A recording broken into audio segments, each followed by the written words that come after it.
ನಗರೋತ್ಥಾನ ಯೋಜನೆಯಡಿ 60 ಕೋಟಿ ಅನುದಾನವನ್ನು ಸರ್ಕಾರ ತಡೆಹಿಡಿದಿದ್ದು ನಗರಾಭಿವೃದ್ಧಿಗೆ ಅಡ್ಡಿಯಾಗುತ್ತಿದೆ ಎಂದು ಹೊಸಕೋಟೆ ನಗರಸಭಾ ಅಧ್ಯಕ್ಷರಾದ ಆಶಾ ರಾಜಶೇಖರ್ ತಿಳಿಸಿದರು.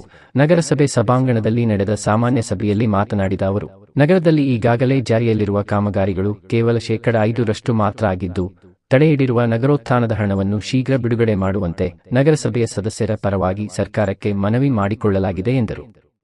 ವರದಿ ಶಿವಾನಂದ ಬಿರಾದಾರ್, ಸನ ಸುದ್ದಿ ವಾಹಿನಿ, ಹೊಸಕೋಟೆ.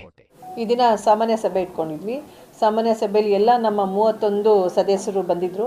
ಇವತ್ತು ಎಲ್ಲ ನಮ್ಮ ಹೊಸಕೋಟೆ ಟೌನ್ನ ನಗರದ್ದು ನೀರಿನ ಸಮಸ್ಯೆ ಇರ್ಬೋದು, ಕಸದ ಸಮಸ್ಯೆ ಇರೋದು, ಎಲ್ಲ ಸಮಸ್ಯೆ ಬಗ್ಗೆನೂ ಅಭಿವೃದ್ಧಿ ಬಗ್ಗೆನೂ ಇವತ್ತು ನಾವು ಸಬ್ಜೆಕ್ಟ್ ಇಟ್ಕೊಂಡಿದ್ವಿ.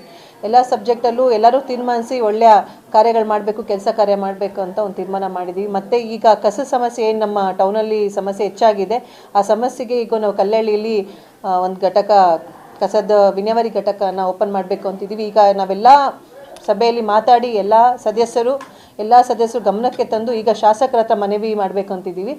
ಶಾಸಕರ ಗಮನಕ್ಕೆ ತಂದು ಅವ್ರ ಒಪ್ಪಿಗೆ ಮೇಲೆಗೆ ಈಗ ಏನು ಕಲ್ಲಳ್ಳಿಯಲ್ಲಿ ಘಟಕ ಓಪನ್ ಮಾಡಬೇಕು ಅಂತ ಇದ್ದೀವಿ. ಈಗ ಅದ್ರ ಬಗ್ಗೆ ಎಲ್ಲ ಸದಸ್ಯರು ಹೋಗಿ ಮಾತಾಡಬೇಕು ಅಂತಿದ್ದೀವಿ, ಅದನ್ನು ಮಾತಾಡ್ತೀವಿ ಈಗ. ಆಮೇಲೆ ನಮ್ಮ ಈ ಟೌನಲ್ಲಿ ಏನು ಒಳ್ಳೊಳ್ಳೆ ಕಾರ್ಯ ಆಗಬೇಕು ಆ ಕಾರ್ಯದ ಬಗ್ಗೆ ಮಾತಾಡಿದ್ದೀವಿ. ಆಮೇಲೆ ಕೆಲವೊಂದು ಕಡೆ ರೋಡು ಮತ್ತು ಚರಂಡಿಗಳೆಲ್ಲ ಆಗಬೇಕು. ಆ ರೋಡ್ಗೆ ಚರಂಡಿಗಳಿಗೆ ಈಗ ನಮ್ಮ ಸರ್ಕಾರದಲ್ಲಿ ನಮ್ಮೆಲ್ಲರ ಸಭೆಯಲ್ಲಿ ಎಲ್ಲ ಸದಸ್ಯರ ಮನವಿ ಏನಂದರೆ, ನಗರೋತ್ಥಾನದ್ದು ಏನು 60 ಕೋಟಿಗೆ ಸ್ಯಾಂಕ್ಷನ್ ಮಾಡಿಸ್ಬೇಕಂತೇಳಿ ನಾವು ಲಾಸ್ಟ್ ಸಭೆಯಲ್ಲಿ ಮನವಿಯನ್ನು ಮಾಡಿದ್ವಿ. ಅದು ತಡೆ ಹಿಡಿದಿದ್ದಾರೆ. ಸರ್ಕಾರಕ್ಕೆ ನಮ್ಮೆಲ್ಲ ಸಭೆಯ ಸದಸ್ಯರ ಮನವಿ ಮಾಡ್ತಾ ಇದ್ದೀವಿ. ಅದನ್ನು 60 ಕೋಟಿ ಏನು ಅದು ಸ್ಟಾಪ್ ಮಾಡಿದ್ದಾರೆ, ಅದನ್ನು ಬಿಡುಗಡೆ ಮಾಡಬೇಕು ಅಂತ. ಯಾಕಂದರೆ ಅದು ಸ್ಟಾಪ್ ಆಗಿರೋದ್ರಿಂದ ಈಗ ನಮ್ಮ ಟೌನಲ್ಲಿ ಚರಂಡಿಗಳು ಹಾಕ್ತಿಲ್ಲ, ರೋಡ್ಗಳು ಹಾಕ್ತಿಲ್ಲ, ಎಲ್ಲ ಕಂಟೆಂಟ್ಗಳೆಲ್ಲ ಏನು ಕೆಲಸ 5% ಮಾಡಿ ಸ್ಟಾಪ್ ಮಾಡಿದ್ದಾರೆ. ಅದೆಲ್ಲ ಜನರಿಗೂ ಸಮಸ್ಯೆ ಆಗ್ತಿದೆ. ಆ ಸಮಸ್ಯೆ ಆಗಬಾರ್ದು ಅಂತೇಳಿ ನಮ್ಮೆಲ್ಲರ ಪರವಾಗಿ ಸರ್ಕಾರಕ್ಕೆ ಒಂದು ಮನವಿ, ನಗರೋತ್ಥಾನದ್ದು ಏನು ತಡೆ ಹಿಡಿದಿದ್ದಾರೆ ಆ ಅಮೌಂಟನ್ನು ಬಿಡುಗಡೆ ಮಾಡಬೇಕು ಅಂತ ಕೇಳ್ಕೊಳ್ತಾ ಇದ್ದೀವಿ.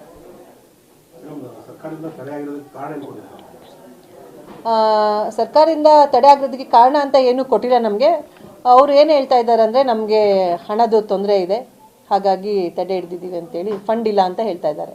60 ಕೋಟಿ ಏನು ಸ್ಯಾಂಕ್ಷನ್ ಮಾಡಿದ್ರು ಅದ್ರ ಪ್ರಕಾರ ಎಲ್ಲ ವಾರ್ಡ್ಗಳಲ್ಲೂ ಏನು 31 ವಾರ್ಡ್ ಇದೆ, 31 ವಾರ್ಡಿಗೂ ಕೆಲಸಗಳನ್ನ ವಿಂಗಡಣೆ ಮಾಡಿ ಈ ಕೆಲಸ ಆಗಬೇಕು ಅಂತೇಳಿ ಟೆಂಡರು ತೊಗೊಂಡು ಬಂದಿದ್ರು ಅಣ್ಣವರು.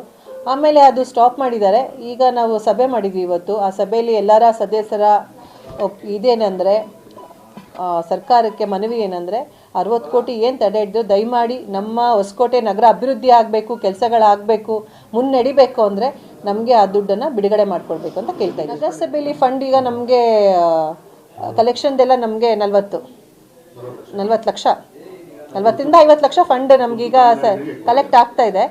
ಅದರಲ್ಲಿ ನಮಗೆ ಖರ್ಚು ಸಂಬಳ ಕೊಡ್ತಾ ಇದ್ದೀವಿ. ಪೌರ ಕಾರ್ಮಿಕರಿಗೆ ಖರ್ಚು ವೆಚ್ಚ ನಮಗೆ ತುಂಬ ಶಾರ್ಟೇಜ್ ಆಗ್ತಿದೆ. ಯಾಕಂದರೆ ನಮ್ಮ ಟೌನಲ್ಲಿ ಏನು ಅಭಿವೃದ್ಧಿ ತೊಗೊಂಡು ಬರಬೇಕು, ಅಭಿವೃದ್ಧಿ ಕೆಲಸಗಳು ಆಗ್ತಾನೆ ಇಲ್ಲ, ಎಲ್ಲ ಸ್ಟಾಪ್ ಇದೆ. ಯಾಕಂದರೆ ಫಂಡ್ ಇಲ್ಲ. ಹಾಗಾಗಿ ಗೌರ್ಮೆಂಟ್ ಅವರು ನಮಗೆ ಫಂಡ್ ಬಿಡುಗಡೆ ಮಾಡಿಕೊಡ್ಬೇಕಂತ ಕೇಳ್ತಾರೆ. ಇಲ್ಲಿ ಅರಣ್ಯ ಇಲಾಖೆದವ್ರನ್ನೂ ಕರೆದಿದ್ವಿ ಇವತ್ತು ನಾವು. ಆಮೇಲೆ ಟ್ರಾಫಿಕ್ ಅವ್ರನ್ನೂ ಸಹ ಸಿಬ್ಬಂದಿ ವರ್ಗದವ್ರನ್ನೂ ಕರೆದಿದ್ವಿ. ಈಗ ನಮ್ಮ ಟೌನಲ್ಲಿ ಏನು ಟ್ರಾಫಿಕ್ ಹೆಚ್ಚಾಗ್ತಾ ಇದೆ, ಯಾಕಂದರೆ ಜನ ಹೆಚ್ಚಾಗ್ತಾ ಇದ್ದಾರೆ, ಮನೆಗಳು ಹೆಚ್ಚಾಗ್ತಾ ಇದೆ, ಹಾಗಾಗಿ ಟ್ರಾಫಿಕ್ಕು ಹೆಚ್ಚಾಗ್ತಾ ಇದೆ. ಹಾಗಾಗಿ ಸಂಬಂಧಪಟ್ಟ ಅಧಿಕಾರಿಗಳೆಲ್ಲನೂ ಕರೆದಿದ್ವಿ, ಅರಣ್ಯದವ್ರಾಗಿರ್ಬೋದು ಮತ್ತು ಟ್ರಾಫಿಕ್ ಅವ್ರನ್ನಾಗಿರ್ಬೋದು, ಎಲ್ಲನೂ ಕರೆದಿದ್ವಿ. ಎಲ್ಲರಿಗೂ ನಾವು ಸಲಹೆ ಕೊಟ್ಟಿದ್ದೀವಿ. ಆಮೇಲೆ ಫ್ಲಕ್ಸ್ ಅಂತ ಹೇಳಿದ್ವಿ, ಅವ್ರಿಗೂ ಸಹ ನಾವು ಅದು ನಮ್ಮದು ಸಾಮಾನ್ಯ ಸಭೆಯಲ್ಲಿ ಒಂದು ಸಬ್ಜೆಕ್ಟ್ ತೊಗೊಂಬಂದಿದ್ದೀವಿ. ಈಗ ಫ್ಲೆಕ್ಸ್ ಎಲ್ಲಂದರೆ ಅಲ್ಲಿ ಕಟ್ಟೋದು ಮತ್ತು ಕಂಬಗಳಿಗೆ, ಎಲೆಕ್ಟ್ರಿಕ್ ಕಂಬಗಳಿಗೆ ಇದೆಲ್ಲ ಕಟ್ಟೋದು, ಇದೆಲ್ಲ ಮಾಡ್ತಾಯಿದ್ರು. ನೆಕ್ಸ್ಟು ಹಾಗೆಲ್ಲ ಏನು ಮಾಡಬಾರ್ದು ಅಂತೇಳಿ ಅದಕ್ಕೂ ನಾವು ಒಂದು ವಾರ್ನ್ ಮಾಡಿದ್ದೀವಿ. ಅವ್ರಿಗೆ ಕಟ್ಟಲಿಕ್ಕೆ ಅಂತಲೇ ಜಾಗ ಮಾಡಿಕೊಡ್ತೀವಿ ಅಂತ ಹೇಳಿದ್ವಿ. ಈಗ ನಾವು ಕಮಿಷನರು, ಉಪಾಧ್ಯಕ್ಷರು ಎಲ್ಲ ಸೇರಿ ನಮ್ಮ ಸದಸ್ಯರ ಒಪ್ಪಿಗೆ ಮೇಲೆಗೆ ಎಲ್ಲಿ ಫ್ಲೆಕ್ಸ್ ಕಟ್ಬೋದು ಅಂತೇಳಿ ಆ ಜಾಗ ನಾವೇ ಅವ್ರಿಗೆ ಇದು ಮಾಡಿ ಕೊಡ್ತೀವಿ. ಎಲ್ಲಿ ಕಟ್ಟಬೇಕಂತ ಅಲ್ಲಿ ಕಟ್ಟಲಿ. ಯಾಕಂದರೆ ತುಂಬ ಕಡೆ ಪ್ರಾಬ್ಲಮ್ ಆಗ್ತಾಯಿದೆ. ಇದನ್ನು ಕಟ್ಟಕ್ಕೆ ಹೋದಾಗ ಶಾಕ್ ಹೊಡಿಯೋದು, ಎಲೆಕ್ಟ್ರಿಕ್ ಕಂಬಗಳಿಗೆ ಎಲ್ಲಂದಲ್ಲಿ ಕಾರ್ನರ್ಗಳಲ್ಲಿ ಕಟ್ಬಿಡೋದು, ಗಾಡಿಗಳು ಹೋಗಬೇಕು ಬರಬೇಕಾದ್ರೆ ತುಂಬ ತೊಂದರೆಗಳಾಗ್ತಿದೆ. ಹಾಗಾಗಿ ಫ್ಲೆಕ್ಸ್ವರೆಗೂ ನಾವು ಒಂದು ಎಚ್ಚರಿಕೆಯನ್ನು ಕೊಟ್ಟಿದ್ದೀವಿ.